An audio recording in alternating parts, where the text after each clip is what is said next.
Today, we finally hear from the master of the motor vessel ever given, and he's got shit to say on this episode of What's Going On in the Suez. Hello, everyone. I'm Sal Mercogliano, Associate Professor of History at Campbell University, former merchant mariner, and an adjunct instructor in maritime industry policy at the U.S. Merchant Marine Academy. And we're going back to What's Going On in the Suez because Bloomberg has published an in-depth article talking about the events leading up to the grounding of motor vessel ever given. I gotta say, there's a lot of information coming out now. Bloomberg and several other reporters have been in the courtroom, have gotten copies of transcripts from the Egyptian arrest of motor vessel given. There's a big story coming out from the New York Times fairly soon. I know that for a fact because I'm quoted in it. But there's a lot of information coming out. And what I want to do today is go through the Bloomberg story that talks about this and discuss specifically the events that they uncovered. Okay, I'm going to run a little bit of a split screen here for you today because on one side we have the Bloomberg story. It was published in Business Day. So this story is out. It's been on Bloomberg for a while, but it was behind a paywall, so it's been hard to get at. And the other video I have here is from an earlier video I did, which was the Titanic video where I compared Ever Given to the Titanic. But this video, Ever Given 2D plus 3D, talks about the voyage of the ship through the canal. I'm going to be referencing that as we go through the story. So let me move my image over here a little bit and get into this story. So first off, it starts off very captivating, kind of puts you on board the vessel. We finally learn the name of the master, Krishnan Kanthaval. I'm going to say that's right, Indian.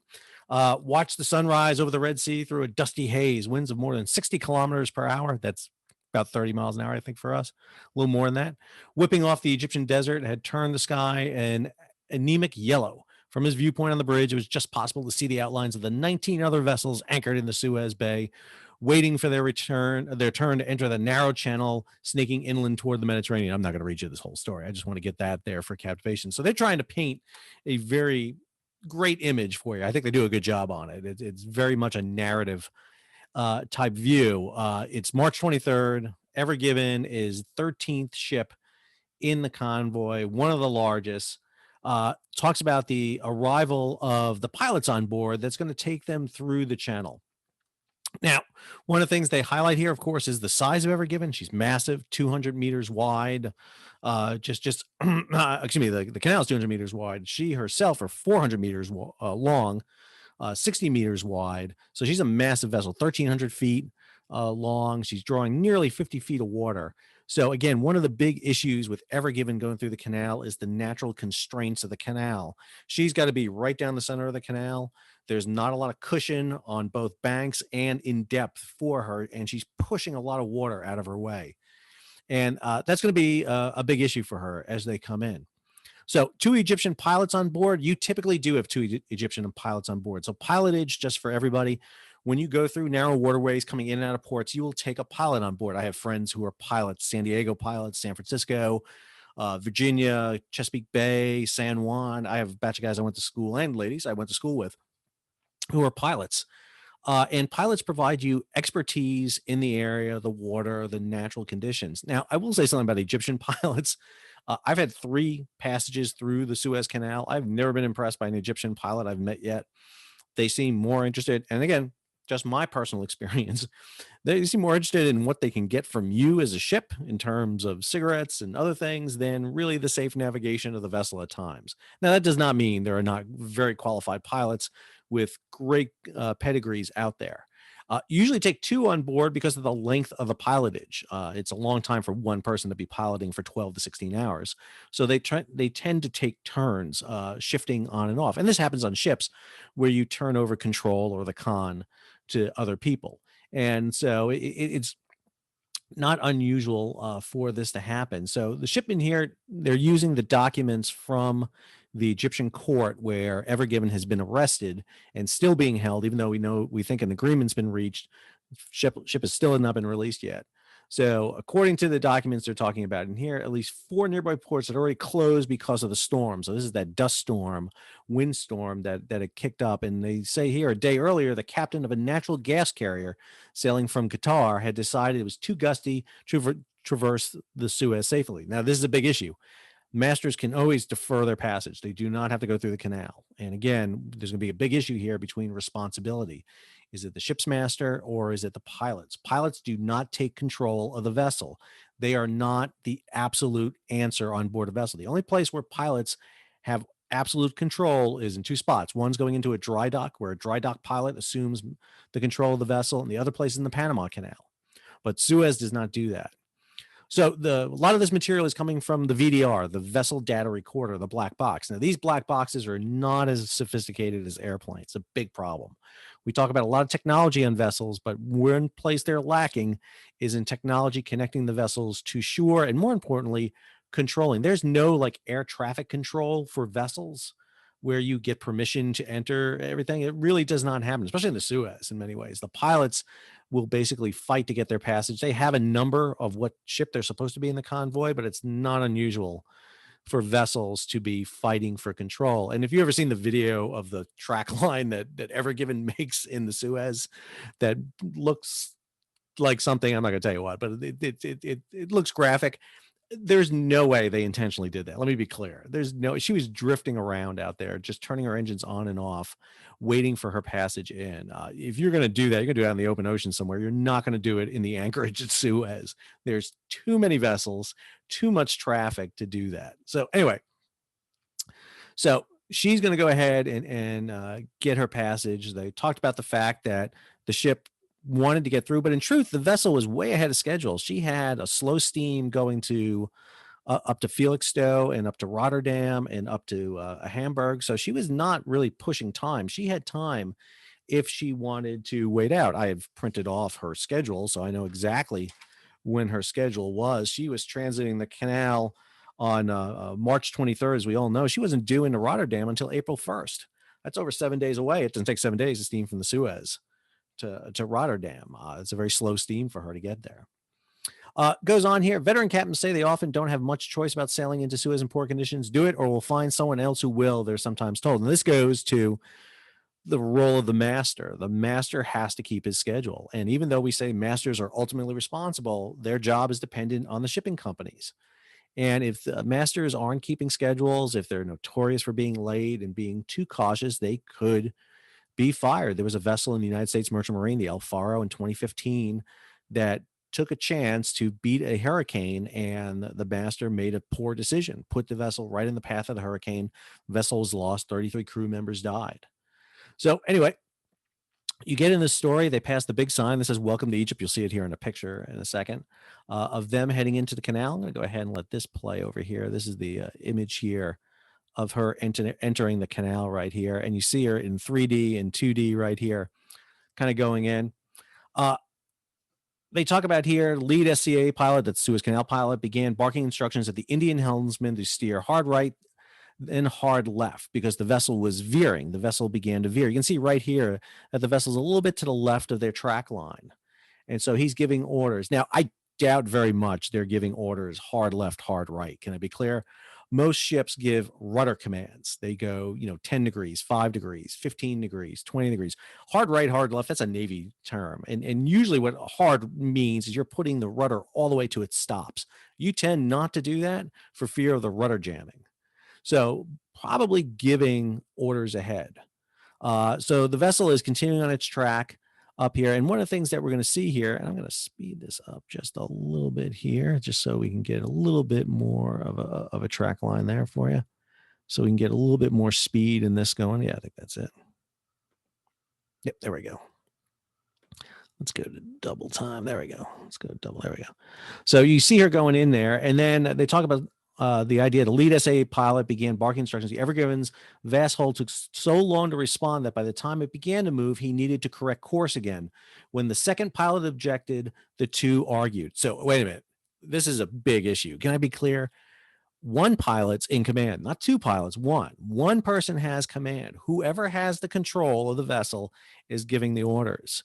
You go up on a bridge, captain has the con, second mate has the con.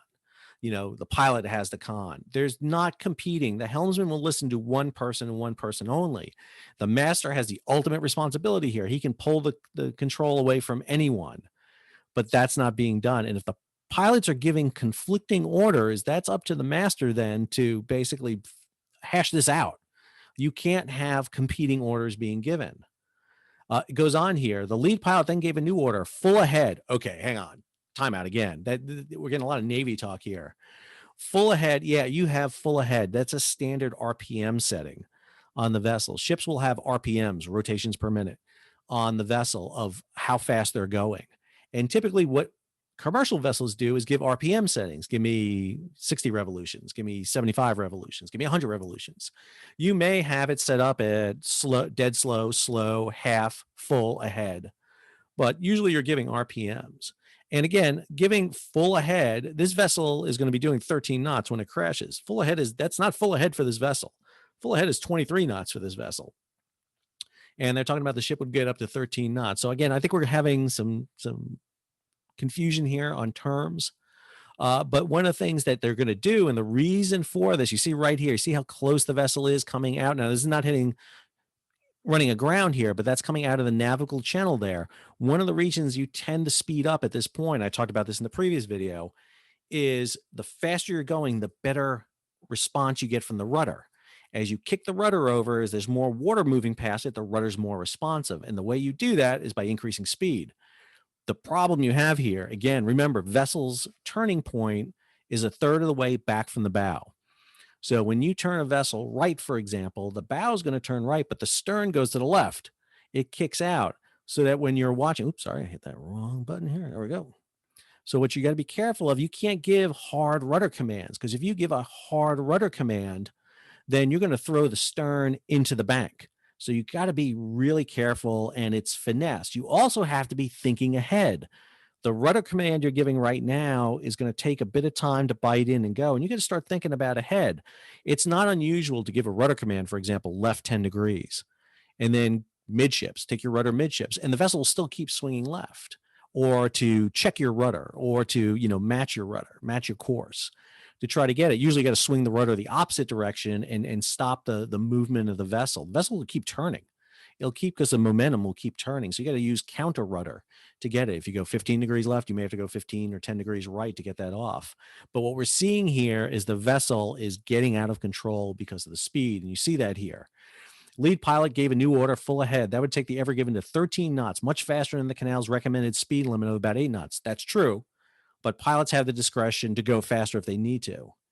The second pilot tried to cancel the order. This is, for me, the flag of all times. If the pilots are arguing, someone needs to take control. Slow down the vessel, get control of the vessel. Again, we're assuming wind is causing all this issue, but we know from watching this track line, as you see it here on 2D on the left and 3D on the right, now she's heading for the opposite bank. And you got to swing to counter that. Now they overswing. Now they're coming back to the left bank, the west bank. And she's coming back. And you see right here, you start dealing with this issue, and they talk about it here. The hundreds, thousands of tons of canal water the ship was displacing had to squeeze through the narrow gap between the hull and the shore. As you get closer to the shore, you create suction. As a matter of fact, you want to pull that in. The water's going through faster and faster on that side, and it tends to want to pull it in, especially the stern. And so you have to deal with this. You have to deal with this, what they call Benoullis Principle. And the problem with Ever Given being so big is as she gets close to that shore, there's not a lot of margin for her. Again, she's 60 meters wide. That channel's 200 meters. There's not a lot here. It goes on here. Speeding up to a certain point is effective. Then it becomes counter-effective. That's exactly true. I know it sounds repetitive or redundant, but it's not. Chris Gillard, a Suez veterans, former officer at the Dutch shipping giant AP Moller-Maersk, you won't be steering a straight line no matter what you do. And that's what's happening here. She's chasing the compass. She's all over the place. She is meandering through the channel. And you see that here time and time again in her passage. Look how close her right side, her starboard side is going to come to this channel. And then she's going to veer all the way over to the left. Then you get the moment here. Suddenly it became clear that Ever Given was going to crash. Through no footage of the incident has been made public. The final few seconds, and there is a video I should mention. The VDR captures the audio in the bridge, but we're not sure what this VDR else captures. There could be a video. Some ships have a bow-mounted camera or on the bridge facing forward. Some have a camera in the bridge. Some don't. Again, there's no requirement for minimum requirements beyond a voice recorder and also a data recorder. It'd be nice if the International Maritime Organization would get on that, but they don't. And that's an issue that needs to be done. Suddenly became clear Ever Given was going to crash. Through no footage that has been made public, the final few seconds would have unfolded with the horrible slowness of a collapsing building. Man, this would go slow. Anytime there's an incident on a vessel, time slows down. It's freaky. It's happened to me once. And you slow down and just everything. And it's because it's a ship. It's not moving fast, but it happens. A gigantic object surrendering to invisible forces. According to a person familiar with the VDR audio, Captain Kandhaval reacted as anyone might in the same situation. This is the word we know from him. Shit, he screamed. Yeah, that's the understatement. That's the understatement. And then we have this happen. There's a discussion in here about the fact that the Egyptian pilots and the Indians are speaking in English, not their native language. Understand, English is the required language for shipping.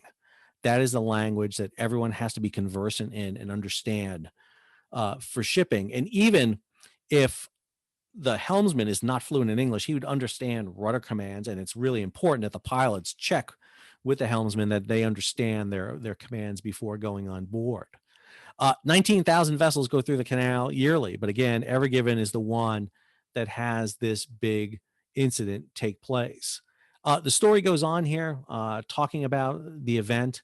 As we see what happened immediately afterward, as pilots radioed in to say the ship number 13, the northbound convoy, to run aground. The results captured by the CCTVs, close, those kind of capture TVs along the waterway, was being displayed on a flickering monitor in front of LIC's command post. He is the captain who's in charge of the canal, overseeing the canal. And he can see basically that the vessel had gotten stuck. It was clear in the interview that Ever Given was stuck in one of the worst possible spots, a one-way section, the southern section below the Great Bitter Lake to Suez, the city of Suez, to the Red Sea, was the narrowest part.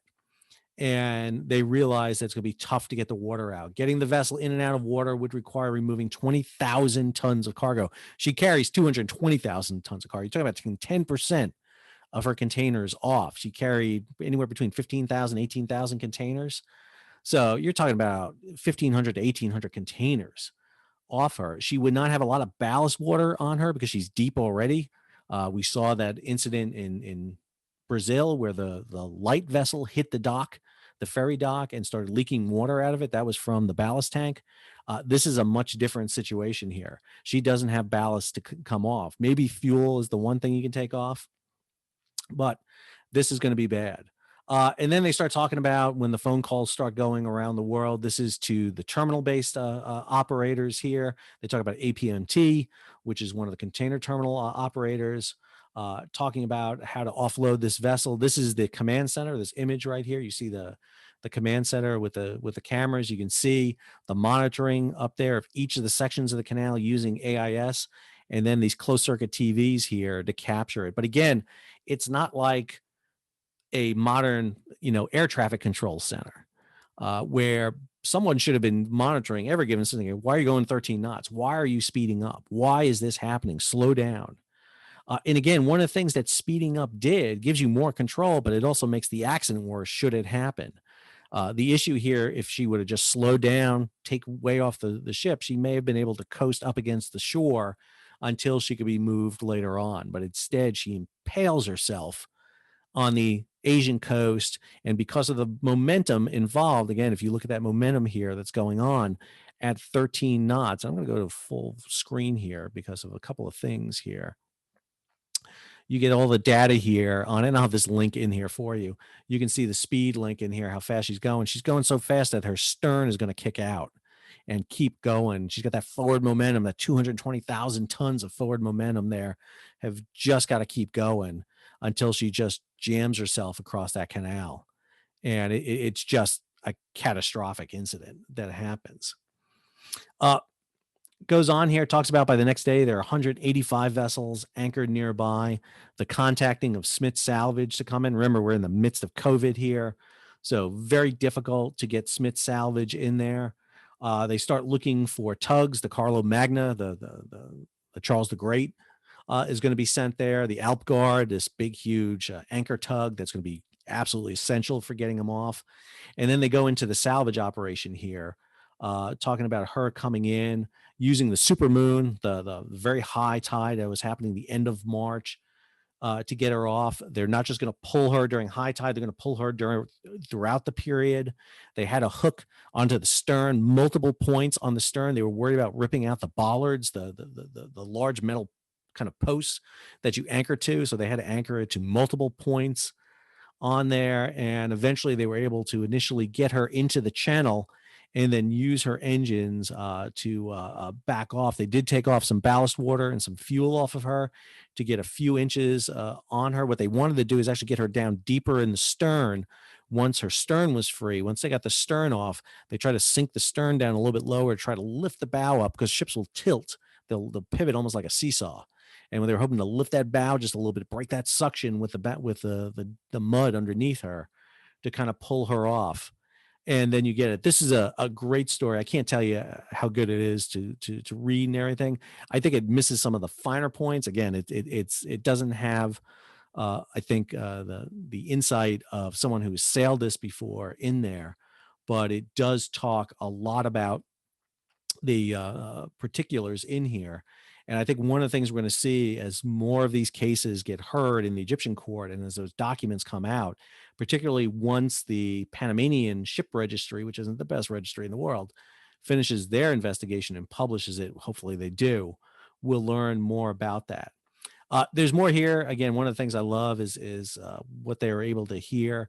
And they talk about here, no one can doubt the heroism of the Suez Canal Authority, but his praise was the prelude to a surprise attack.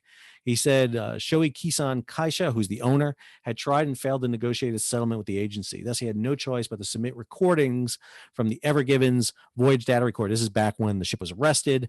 They were trying to point blame. The owner wants to point blame at the Suez Canal pilots. It's their fault, not our fault. Therefore, we can't be held liable. Suez Canal pilots don't want liability on this. They're pointing it back at the ship. What they revealed was chaos, he said. Do not enter. The wind is high. The wind isn't high. The pilots got into an argument and were calling each other names. An exchange so heated, one of them threatened to leave the ship. Basically, what the owners are arguing is the pilots are arguing before the vessel even entered the canal, whether or not to take her into the canal. And in the end, they did. And then even when the vessel came close to heading into problems, they basically disagreed. And it's that disagreement that led to the eventual grounding of Ever Given. Again, this is the story that keeps unveiling. We're going to learn more and more about this. There's no telling what's going to happen next and what details are going to come out next. But this is a great story. I'm looking forward to the New York Times story when it comes out. As soon as that's out and available, I'll do a video on that too. The last thing I want to mention here is I mentioned this in a video not too long ago, but Frank Coles on Day of the Seafarer, this was in my Day of the Seafarer talk on June 25th, he's launching a campaign to create global green travel channel for seafarers. Frank is a former maritime entrepreneur, just a fantastic guy, and he's really making this big case for seafarers. And one of the things he's asking is to get a petition signed. And that petition, which I'll have here for you, is out. Only need a few hundred more petitioners to sign this. They want to create this green channel, which is safe for seafarers. In other words, create the mechanism to allow seafarers to be given priority travel, to get home when they're done with their voyages, to get vaccinations, and to improve the plight of mariners who've been stuck at sea for a long period of time. Think about the crew in the Ever Given that have been stuck in the Suez since March 23rd of this year. Some have gone home, but some of the original members are still on board. I hope you enjoyed this video. If you did, please share it. Go ahead, hit that thumbs up so it'll go onto other people's YouTube feed. Be sure to subscribe to the channel, hit the bell so that when new videos come out, you'll be informed, and share this across the social media platforms, Facebook, Instagram, Twitter, you name it. Anything that you listen to or follow, be sure to follow it. And if you have questions, please put them in the comments section. I always try to answer as many questions as I can, and hopefully we'll have more information. So this is Sal signing off from What's Going On in the Suez. We finally hear from the captain of the Ever Given, and it's a bad word. Sal signing off.